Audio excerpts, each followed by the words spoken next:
This is a hybrid of a genus of the water lily family, Victoria. Yeah. Oh, it's all the same. Oh yeah, this is one plant. That's just a baby right there. Yeah. So this the natural species of this plant is from the Amazon. There are 3 species of this plant: Victoria boliviana, Victoria cruziana, and Victoria amazonica. This is a cross between Victoria amazonica and cruziana.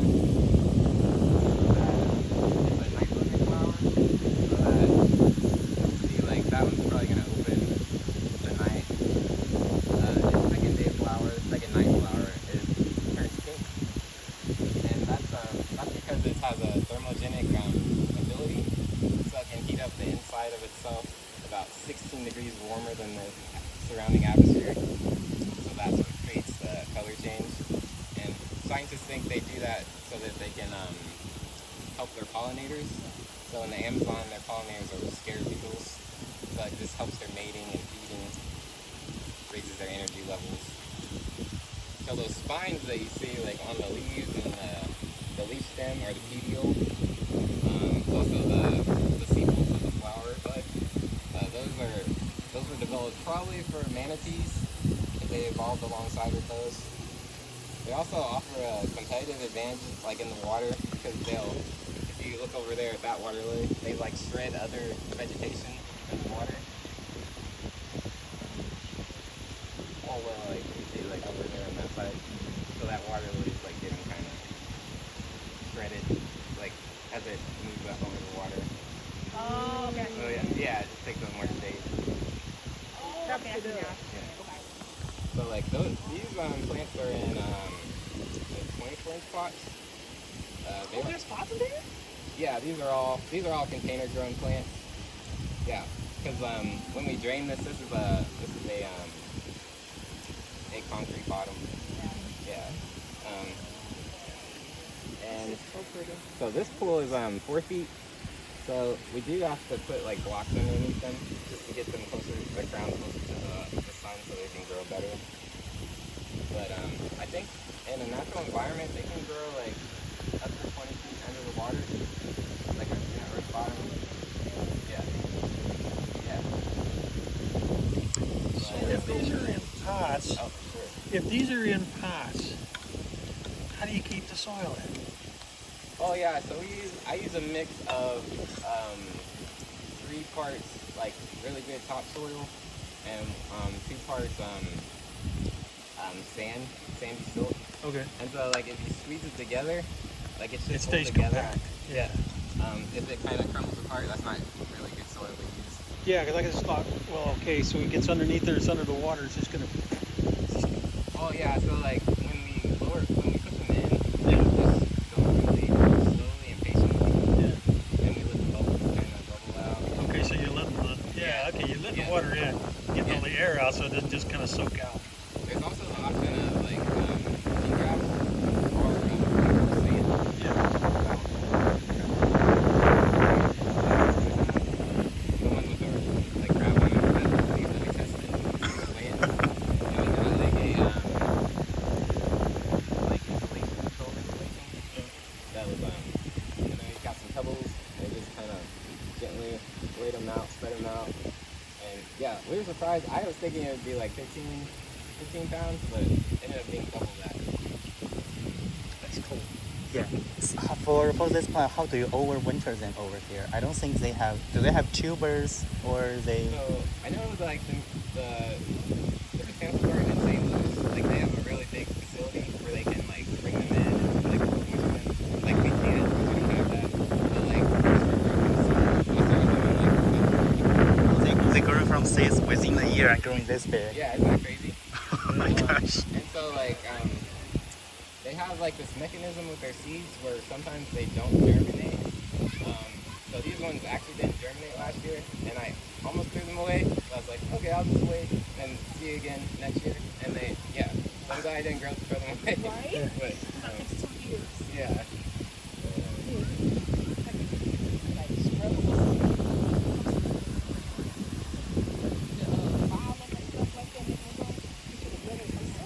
Oh yeah,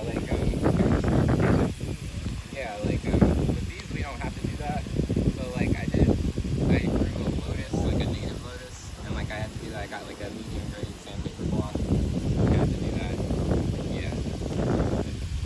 So they basically can have flower within a year, or like even less a year after they can Oh mature yeah, they have enough to like have flower. they basically have an annual life cycle. Like like they'll grow this giant flower like in the wet season, and then like in the dry season, they can, if it stays like muddy or wet enough, like they can come down on the crown, but mostly they're trying to spread their seeds, and their seeds will float away. Interesting.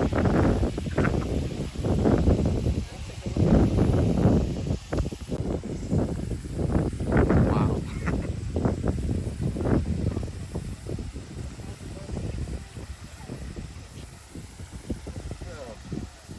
You did all this? You grew like your baby?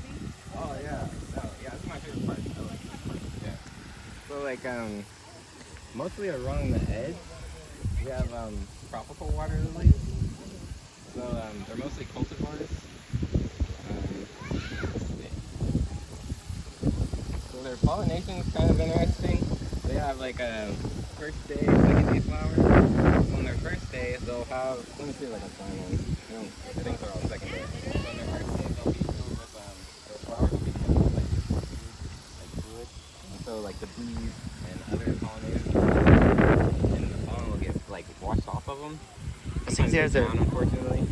there's a first day over there. Oh, there's one. That not fully opened, that one. I think that's the first Yeah, day. that's the first day. And then like Yeah, the one that's furthest out there. Yeah. Okay. then on the second day, like that fluid will go away, and then it'll become a male flower, so it'll start shedding pollen. See that be maybe a second or third day. I think that keeps from it like self-pollinating itself, gets the outcrossing going. So this is like a 2-feet pool. So like with these, they can just go on the bottom of this one. But these are also in pots. Yeah. In the pot, you put the soil in, and then you fill it with water, or do you put it in pots before and fill it with water and put it in the water? Like, how does, I guess? Oh yeah, so like we just like I fill it maybe like 2/3 of the way, and then like I plant it, spread the roots out, and then I start filling it again, and then I come back to it every night, and then like this is just and like it's fertilized maybe it's like and probably like for the tropicals I do like 6 per pot. For the hardy ones I do like less, I do like 4, and I stop fertilizing after August. How big is the pot that you're using for them? This pot's probably too small for this one. It's like a 20-inch pot. Like it probably should be in the size of those ones. Although tropical are doing fine with root bonded for a small pot. Yeah, like they just keep smaller. yeah. The interesting thing about root bound Yeah. water lilies is that it can sometimes be good because when they're stressed, they produce tubers. So like the tubers like are produced like during times of stress, like cold and things like that, and they're right around the crown. So if you look like under the crown at the end of the growing season, you can save those tubers in like damp peat moss, and they keep for like up to 7 years. Oh, wow. Yeah, so we have like some in our basement that, so these were actually from tuber this year. And like the ones that grow from tuber are better because they're more vigorous. They're like younger plants. Yeah.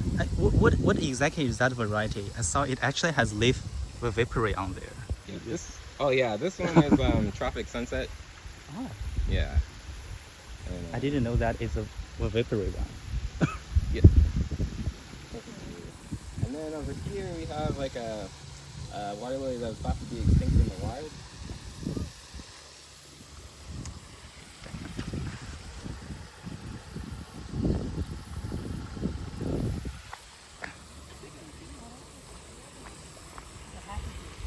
Of course, I'd be happy if I lived here too. So. Right.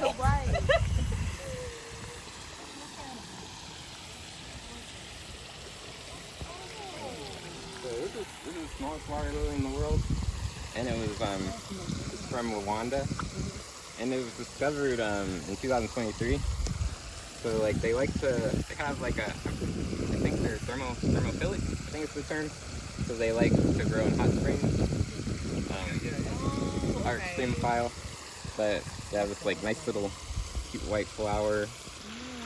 And I got this from like a grower that was the president of the International Waterlily Society. So like, I think like a lot of botanical gardens have these. They kind of hoard them because they would just want to like tell the story about the plant. They don't want to like send it back to Rwanda and try to reestablish it. Yeah. But like, but I don't have enough to do that really. I just have this one. But, Like but they actually has rediscovered outside already. I think back in 2022, they rediscovered another habit outside. So where at? yeah, it's still in the Rwanda. It's just another site, and scientists has rediscovered them in the wild. So they are not extinct right now. They are kind of like in danger, but they are not extinct. Good. Yeah. Good. Yeah, I like this one. It's like super easy to grow. It does like need more shallow water. So like it could actually grow. If I went to this planter like up to this point, it could grow just fine. Does the water have to be specifically pretty warm then? If they come from a thermophilic? Oh yeah, I keep it like 75, 80. So Well, you know what snails. I'm saying, like regular prime, Oh yeah, definitely. Like when it gets like 70, like I think all the tropicals out.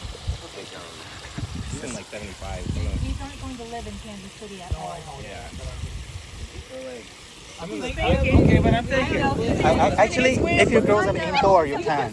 We have that in the University of Kansas. We have that too. Yeah, and they can be even smaller. So this is a much bigger, like because we grow in a bigger pot. If you keep them in a smaller pot, they can only be this big. So like this big. Oh, that's where you guys are from?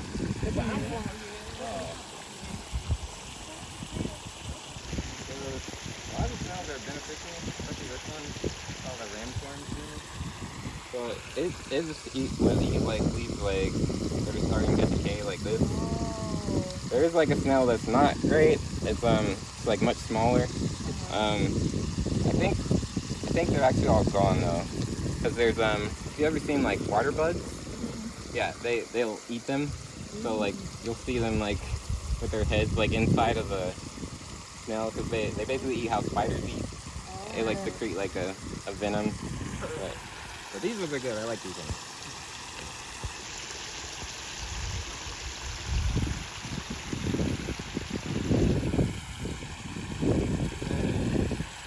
Like other water plants are like, so that's called a hardy thalia.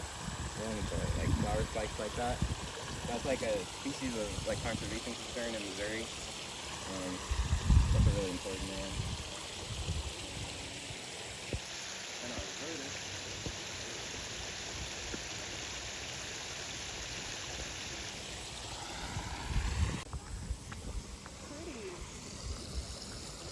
So the ones that are down there are North American lotus, or Melimbo lutea. There's only two extant species of lotus still living. Melimbo nucifera, that's like the Asian lotus, and our North American lotus, Melimbo lutea. So if you want to grow them from seed, you just wait till their seed pods ripen a little more than that. Then you just collect them and save them like over winter. Probably want to start them in like late April or May. You get like a medium grade sandpaper block and just like scrub it until you get to like a medium brown. Don't go like past the light brown. And then you put them just like in a sunny place, and they'll germinate when they're about like 12 inches tall. You just will pot them and put them in like a deeper container. And yeah, they're super easy to grow. If you ever want some, and I'll just give them to you. I would like some. Yeah. Yeah, I'll give them to you. So when did you grow those ones? Because those ones still look very small. Did you grow them very late this year? Yeah, those were started in May. Oh. Yeah, and they got attacked by aphids, so that didn't. Oh, I see. So Are they able to? What? Oh, was that? The aphids be in the water too. Yeah, it's crazy because there's aquatic aphids. Ah, Yeah. aquatic. Are Yeah. they able to make flower within a year if you grow them from seed? I don't think so. It's not likely. Okay. But you can do it determined because if it's like brassicas, so if you plant the brassicas during the summertime, if it was aphids away from the earth. Oh. Like you can I've heard of that, yeah. Because I grow my like collard greens, stuff like that during the winter. Yeah. Then I planted my tomatoes and stuff. They didn't have nothing on because I left the brassicas over there, see what would happen. And it was covered with aphids, but none on my tomatoes and nothing. I think it was a water hose, but I think they like brassicas. Yeah. I think the problem was like, it looks like I started them in Yeah. a greenhouse, and like greenhouses are just like bug farms basically. Yeah. So like, yeah. So like, can anyone guess like if what lotus are more closely related to? Like, do you think they're related to trees or water lilies? Trees. Trees? Yeah. Yeah. You're right. Yeah. They're Sycamores. They're more closely related to sycamores than water lilies. That makes sense. Yeah. That makes sense. I guess I'm not sure of the exact like systematic. You'd probably know. Oh yeah. Like I think just its lineage is closer to them. But like they used to be in the same like family as water lilies, Nymphaceae, but they got removed with genetic data. Yeah. And so the interesting ones that we have are so there's some that water lilies that can be crossed with hardy and tropical. They're called intersubgeneric. So like mostly like hardy ones, you're gonna see like pinks and yellows and whites and reds. So like that plant right there, the purple one, is called Protective Erica. So that's a cross between a tropical and a hardy.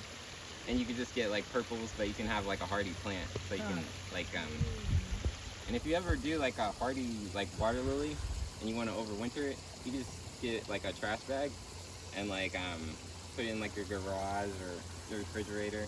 You can even unpot it and put it in your refrigerator and peat moss, and you'll be able to just take it out in like probably like April and regrow it. The summer purple too is also intersubgenus. Yep, that's Yeah. another one. Cyan purple too. I feel like the label was wrong though. It said hardy. And then Like 70 degrees or more for the plant. as far as like when they start declining. Yeah, like for the hardies, they start going dormant at like 50. But they create winter leaves basically, so little tiny ones by their crowns. So this one that you're looking at is another species, and what you're seeing here is called vivipary. So like the plant, it has the ability, with its old leaves, it has the ability to grow little new water lilies. So these are basically, I mean, that's basically like maybe, I'd say it's like 10 plants. But here's the mother plant right here. Okay. Oh, that's the mother. Yeah. Oh shit. Okay, it's all spread out. Okay, yeah. It's crazy. All the babies. Kind of like a snake plant. Yeah, I actually took one of these. Like a strawberry plant. Yeah. I actually took one of these to my parents' house, and it's almost as big as that now. So they grow really quickly. But They can actually be grown in a smaller cup like this. I had one in the cup and they can have flower. I was thinking about that. Can you like grow some of these inside? Like, Yeah. You can. Oh, yeah. This is most kind of like the easiest water lily you can grow. They can even keep in the small like teacup. yeah, that's kind of. I guess I'll show you like what's on my balcony. So like This baby plant. you can just see like a little tiny pond like that. That's maybe a 20-inch container. And it's just a regular pot. You just put the water and soil. What the soil first and then the water on top and then. Yeah, I did like Sure to plug the hole. So the Well, water this was from like a pond store, so it was already filled and everything. yeah, okay. Yeah. But it's also called Botswana Wonder. That's where it's from originally.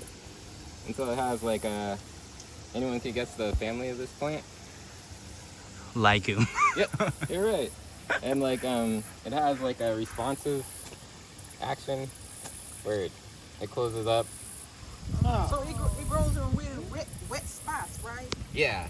I'm sorry. And this one Oh, I see. That's so this is another fast growing plant. So like at the end of the season I take like like little cuttings about this much. And I just grow them like over winter, and they end up being like much bigger.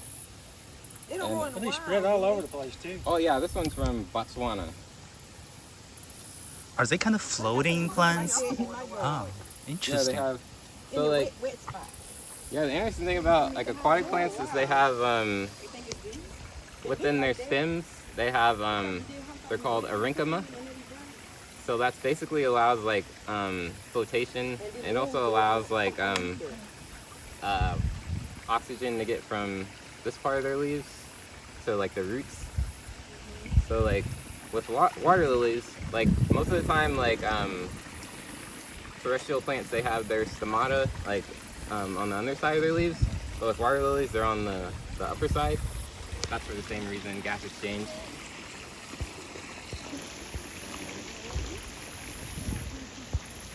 So these are Oh, where you go fishing? Yeah. Yeah, a lot of fishing coves where I like to go fishing. really? Oh yeah, yeah. These are our night bloomers. So like they stay open until like you guys got here early enough. They stay open until like maybe noon. Yeah. Then they close up. Well, that's usually when I go fishing is early in the morning. Yeah. They're still out. So these are all tropicals as well. They may not be there in the morning, but some with Yeah. big white flowers and stuff.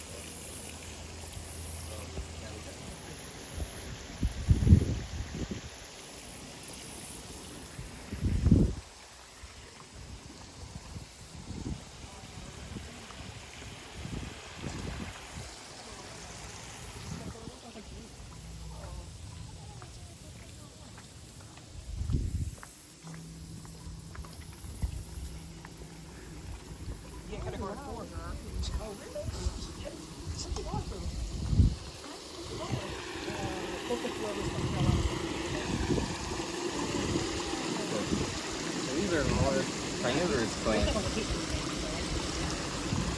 So like for plants to be carnivorous, like there's two things that have to have going on. So it has to have like an attractant.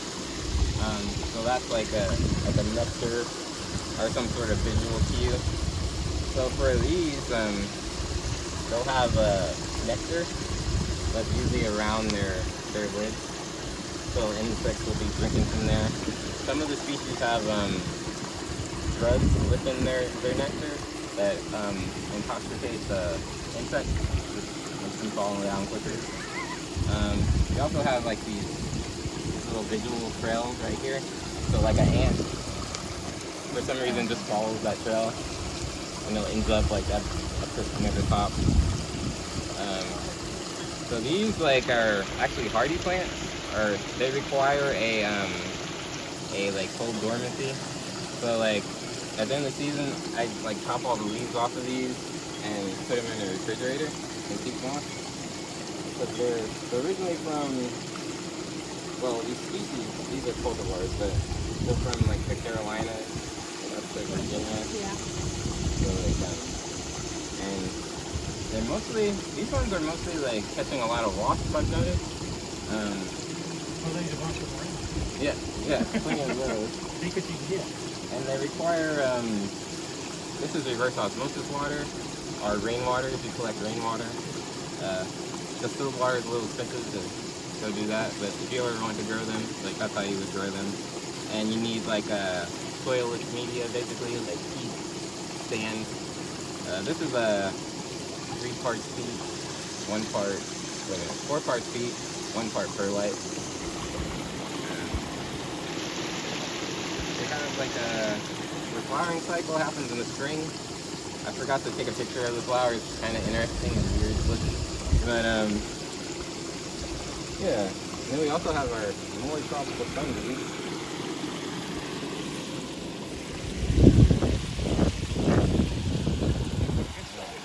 So this one's from Australia and New Zealand, and it has these little glands.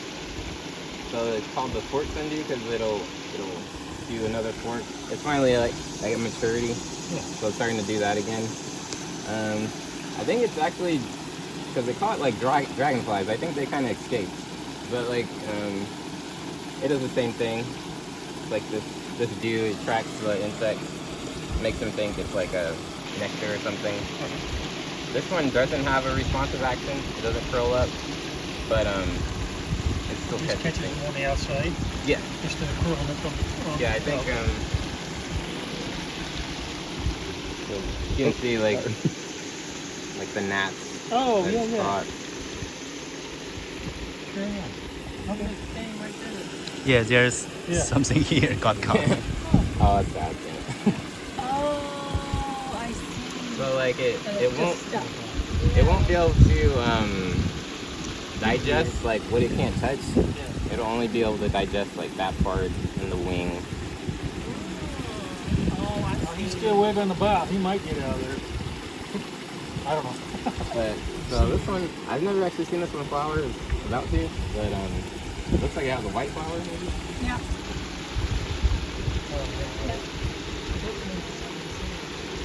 So this one is like a interesting one because it's a very like cold tolerant one.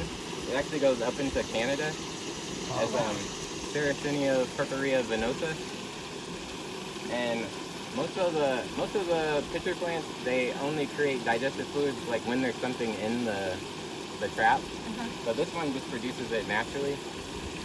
Another, well, it's not related to Sarracenia, but the tropical pitcher plants, Nepenthes, they also do that. They produce liquid already. So this one doesn't have like any sort of like intoxicant in its nectar. It just is basically a drowning trap. Yeah. But yeah. Have any of you ever tried to grow carnivorous plants? No? Yeah, you definitely should try it. It's super easy and Well, I think a Venus flytrap. yeah. I think I had one to like die. I don't know. Oh, I yeah. just say I wasn't doing something right because it died like No, I've maybe a week. definitely killed those too. I don't know. They need very Yeah. strong light. It may- Probably not yeah, enough like- light. Yeah. Yeah, it could be, It's interesting because like figure it out. when they sell them at like Lowe's, that's where I got mine. Like they have them like in the dark basically, and I didn't think about acclimating it, so I just put it out in the sun. Oh, And that, I see. think that's what killed it. Yes. But like I think if I would have started out like in the shade a little bit, maybe it would have survived. But I don't know. You guys have any questions? Or?